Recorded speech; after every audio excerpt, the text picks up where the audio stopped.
औज़ुबिल्लाहि मिनश्शैतानिर्रजीम बिस्मिल्लाहिर्रहमानिर्रहीम अस्सलामु अलैकुम वरहमतुल्लाहि वबरकातुहू।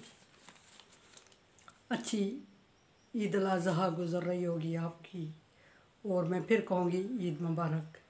कि ये ईद 3 दिन चलने वाली ईद होती है और कुर्बानी की ईद होती है, और बहुत सारे लवाज़मात होते हैं कुर्बानी के।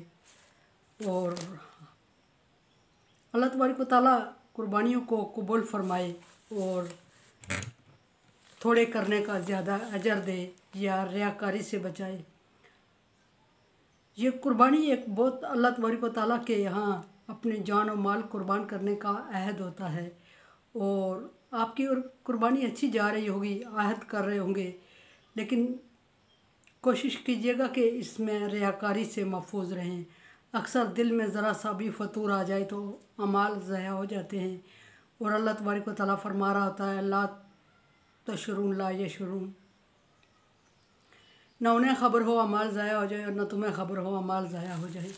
सो अपने दुनियावी किसी स्टेटस या मुश्किल की या आसानी की या एक नाम की वजह से अपने आखिरत के अजर को ज़ाया ना कीजिएगा।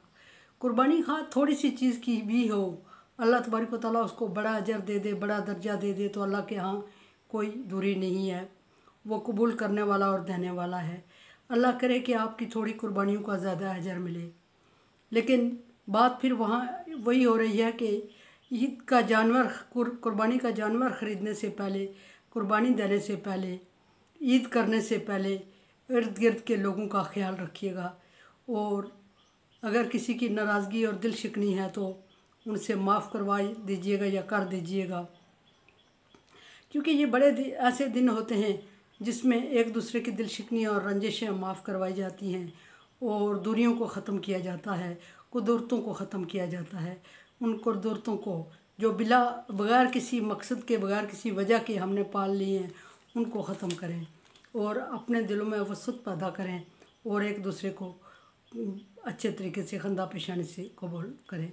और दूसरी बात ये भी है कि हकूक़ुल इबाद का ख्याल, अगर कुर्बानी का जानवर ख़रीदने से पहले अगर किसी की हक़ तलफ़ी हुई है तो कोशिश कीजिएगा कि उस हक़ तलफ़ी को माफ़ करवा दें और अज़ाला कर दें उसका। ऐसा ना हो कि उधर हम कुर्बानी का जानवर बढ़ चढ़ के ख़रीद के ला रहे हों, दूसरी तरफ किसी का 100 रुपया गसब करके हज़म करके बैठे हुए हों और उससे माफ़ भी ना करवाया हो, तो उस 100 रुपये के एवज़ कुर्बानी ज़ाया हो जाए। क्योंकि अल्लाह तबारक व तआला सबका है और वो सबके साथ है, और सबको देने वाला और सबका ख्याल रखने वाला है, और सब उसकी मखलूक है। आप अपने स्टेटस और नाम की वजह से किसी का हक़ मार दें और समझें कि आप बड़े हैं, आपको पूछ नहीं होगी, या छोटा बंदा है वो उसकी अप्रोच उसकी पाँच नहीं है, सो आप वो क्या करेगा, आपका क्या बिगाड़ देगा। माशरे में आपका नाम है, आपका मुकाम है, आप लोगों में बैठते उठते हैं, तो वो क्या कर गुजरेगा। तो सो ऐसी जगहों पर फिर इंसान तकब्बुर और घमंड में आके बहुत सारी ऐसी हरकतें कर बैठता है जो उसको ज़ेब नहीं देती, और जो उसको ज़ेब नहीं देती और उसको ख्याल भी नहीं होता, और ख्याल नहीं होता तो आखिरत ज़ाया कर देता है। तो सो कुर्बानी करें, जज्बों की कुर्बानी करें, और जानवरों की कुर्बानी करने से पहले अपनी नीयतों को और अपने जज्बों को ख़ास करें अल्लाह तबारक व तआला के लिए। और अल्लाह तबारक व तआला के लिए जब हम जज्बों और निस्बतों को ख़ास करते हैं, नीयतों को, तो फिर अल्लाह तबारक व तआला की मखलूक के लिए ख़ास हो जाते हैं, और सब के लिए ख़ास हों और सब के लिए ख़ास कुर्बानी करें। और गोश्त की तकसीम में खुसूसी ख्याल रखें, और ऐसा ही नहीं होना चाहिए कि अपने करीबी रिश्तेदारों और नामवर लोगों को दे के अपना नाम बड़ा कर दें, और आपके या मांगने वाले तो आजकल आ जाएं, उनको भी हिस्सा दें, उनका हिस्सा जो बनता है, या उनकी में पढ़ के आप समझे कि आपने बहुत कुछ कर दिया, और आपके पड़ोस में कोई एक बंदा भूखा या प्यासा हो, या उसकी ने पूरे साल से गोश्त ना खाया हो कुर्बानी की उम्मीद पे, आप उसके ही हालात में, वक्त में, मसरूफियात में पढ़ के उस एक सफ़ेद पोश बंदे को इग्नोर ना कर बैठे। ऐसा ना हो कि आप हालात में, मुश्किलात में पड़ जाएं और नाम में पड़ जाएं, नाम कमाने में लग जाएं, और किसी एक ऐसे बंदे को ज़ाया कर दें, ऐसे बंदे को इग्नोर कर दें जो अल्लाह के साथ ख़ास हो, और जिसको अल्लाह तबारक व तआला ने इसी दिन की उम्मीद पे। और असल बात ये होती है कि अल्लाह तबारक व तआला ने आपको आजमाना होता है किसी सफ़ेद पोश बंदे को दे के। वो बंदा जो घर से बाहर निकल के मांगता नहीं है और वो ज़रूरतमंद होता है, उसको देने का ज़्यादा अजर व सवाब है, आम हालात में भी और कुर्बानी में भी। सो कुर्बानी का गोश्त उस तरह तकसीम करें जिस तरह के सुन्नत तरीका है, और फ्रिजों की ज़िनत ना बनाएं उसको। और एक बात यहाँ ये बहुत अहम चल रही होती है कि कोशिश किया कि ईद 3 दिन चल रही होती है।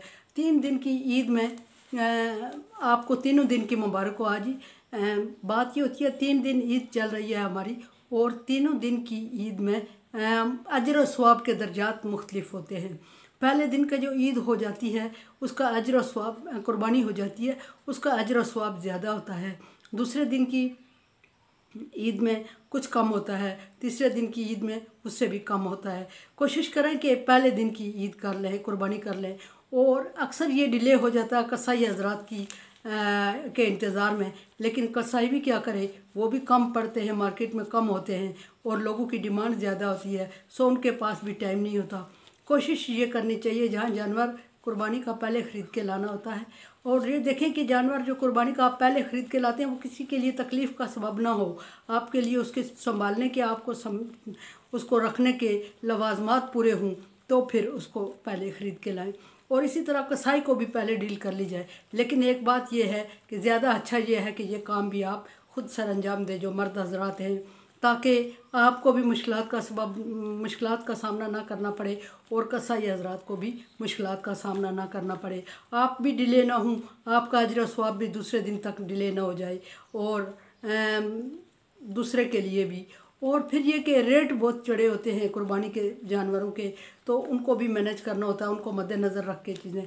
ज़रूरी नहीं कि आप 3-3, 4-4 करने की लालच में मतलब ये कि दिखावे का शिकार हो जाए।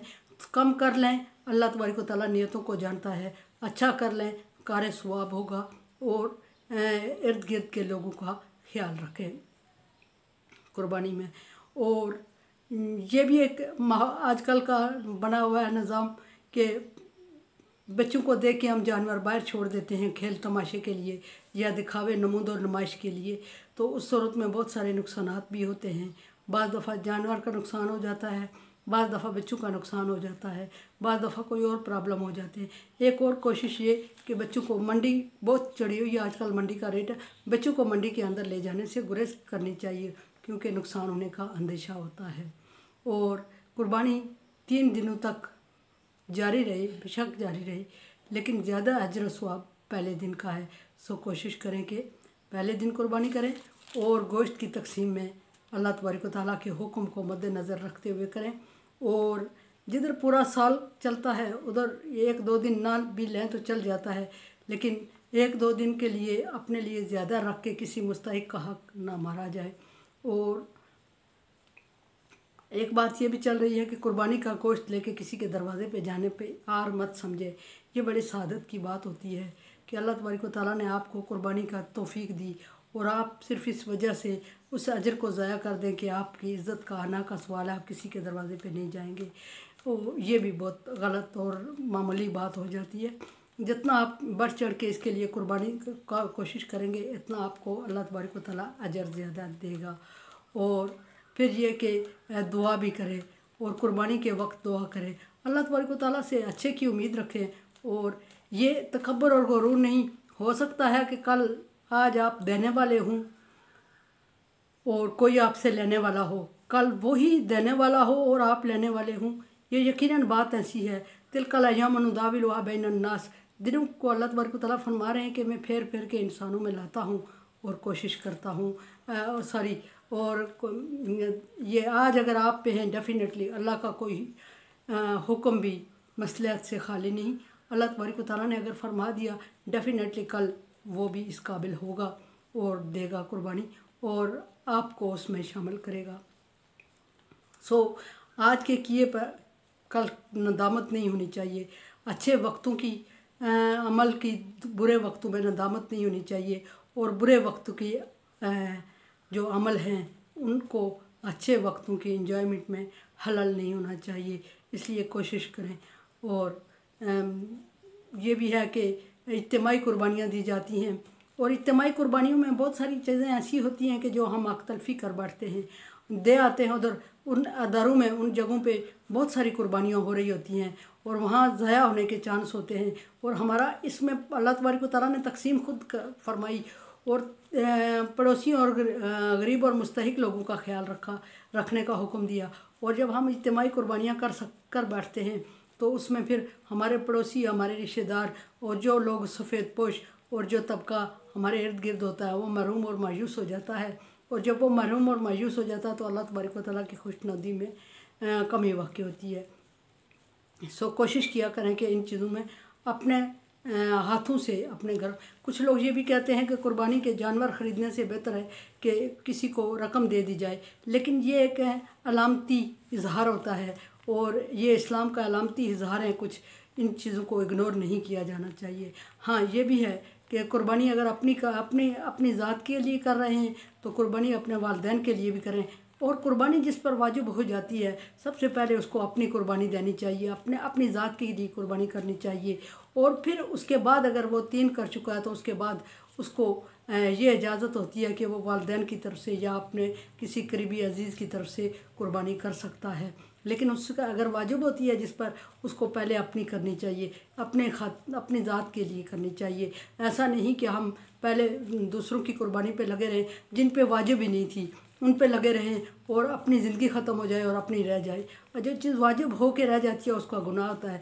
जो चीज़ हमारे ऊपर वाजिब ही नहीं होती वो अगर कर दी जाए तो सवाब तो होता है, मुस्तहब है, लेकिन ना करने से गुनाह नहीं होता। अगर आपके वालिदैन गरीबी मुफलसी में चले गए हैं और वो अपनी कुर्बानी नहीं कर सके तो उन पर कुर्बानी वाजिब ही नहीं थी। अब आप कतई उनके लिए कुर्बानी करते हुए अपनी वाजिब कुर्बानी को ज़ाया ना करें, बल्कि पहले अपनी पूरी करें और उसके बाद वालिदैन की तरफ से कुर्बानी करें।